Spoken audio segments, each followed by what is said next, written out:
As informações contidas nesse documentário e que foram declaradas pelo ex-cangaceiro Volta Seca ao jornalista Bélier Júnior do Jornal Diário da Noite, em matéria que foi publicada entre os meses de dezembro de 1949 e janeiro de 1950, não condizem com a realidade, pois apresenta fatos inexistentes e fantasiosos que jamais existiram em todo o ciclo do cangaço lampiônico. Trago a matéria ao conhecimento geral apenas para efeito de curiosidade e espero contar com a compreensão de todos que sempre nos acompanham. Atenciosamente, Geraldo Antônio de Souza Júnior, criador e administrador do canal Cangaçologia.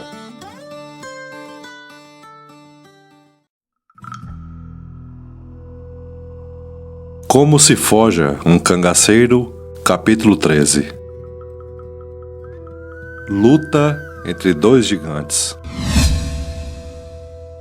O sertão é pequeno demais para dois imperadores, clamou Virgulino. Impressionante episódio entre o cangaceiro Sabino e Lampião. Homem como esse não se mata, deixa-se viver para tirar a raça.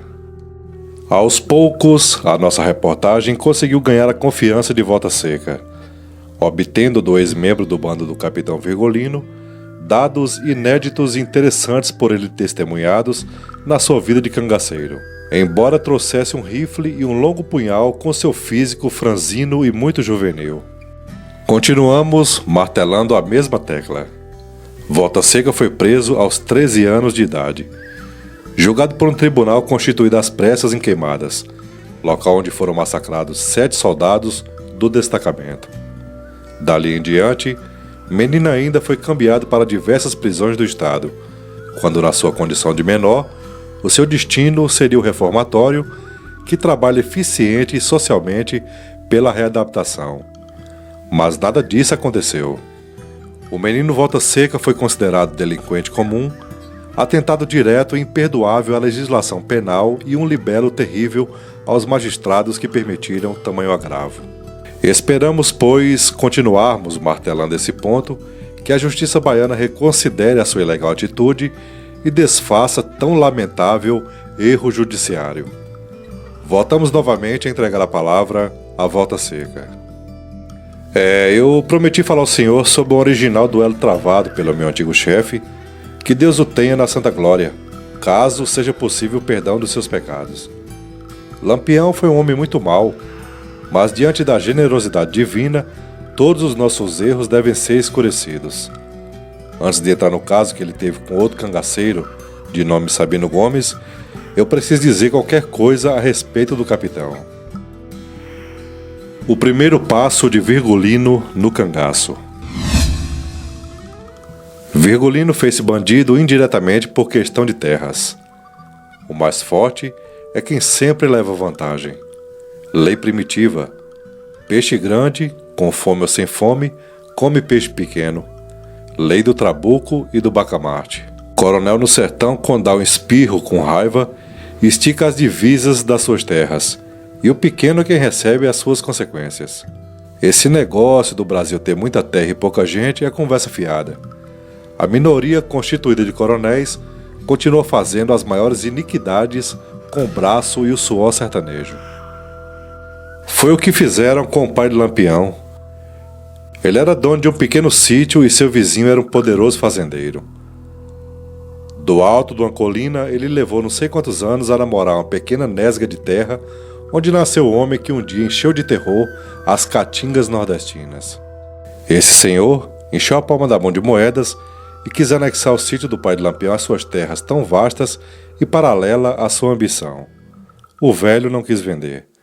O coronel ficou vermelho de raiva, largou as moedas no fundo do bolso, deu 6 chicotadas na bota enlameada, soltou uma praga surda e virou as costas. E algumas horas depois de seu cavalo desaparecer na primeira curva do caminho, o pai de Virgulino Ferreira da Silva recebia na cabeça e no coração uma boa carga de calibre 44. Já que não pudera conseguir o sítio, resolveu acabar com o vizinho. Virgulino nessa época tinha 12 anos de idade. Segundo alguns, ele fitou demoradamente a fisionomia ensanguentada de seu velho pai, sem uma lágrima nos olhos.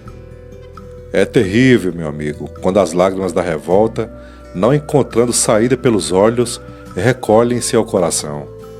E a víbora do banditismo encontrar um ninho bem acolchoado com essas lágrimas no coração dessa criança, que mais tarde seria o maior bandido do Brasil. E assim nasceu o cangaceiro Lampião. Contou-nos Virgulino que desde criança começou a trabalhar alucinadamente a fim de juntar algum dinheiro.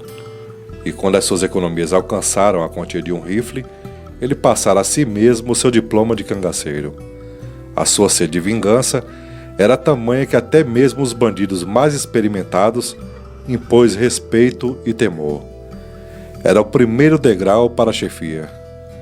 E 7 estados do Brasil conheceram a fúria desse homem, saqueando fazendas, incendiando casas, chacinando famílias inteiras. Era ainda as lágrimas que ele não havia chorado que se transformaram em dinamite. 7 estados mobilizaram as suas polícias. Os prêmios mais vultosos eram oferecidos para quem o trouxesse, vivo ou morto. Ele sentiu-se perdido. E daí em diante, então, mais aumentou o seu vandalismo. Há um provérbio no Nordeste que diz: homem perdido, Deus é pai dele. Mas Lampião escolheu para padrinho o diabo. É essa a história que nos revela a origem do rei do cangaço. Mas em todos os setores da vida a concorrência surge, e apareceu mais um homem para governar com o rifle e o banditismo as caatingas do Nordeste.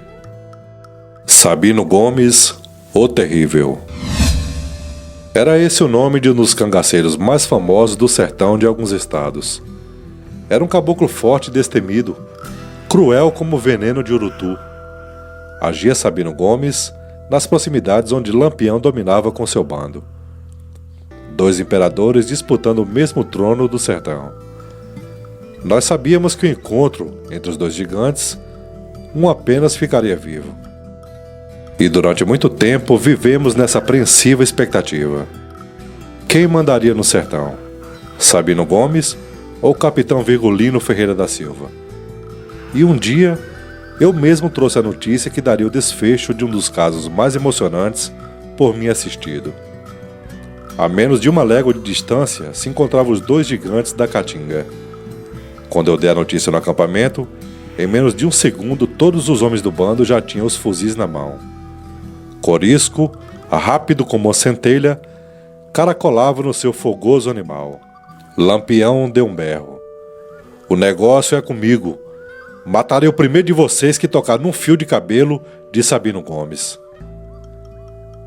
Continua no próximo capítulo. E você, o que acha dessa história? Volta Seca conta a verdade ou não? Deixe a sua opinião no campo destinado aos comentários. Se você gostou desse vídeo, deixe seu like e se inscreva no canal Cangaçologia. Imparcialidade e compromisso com a história cangaceira.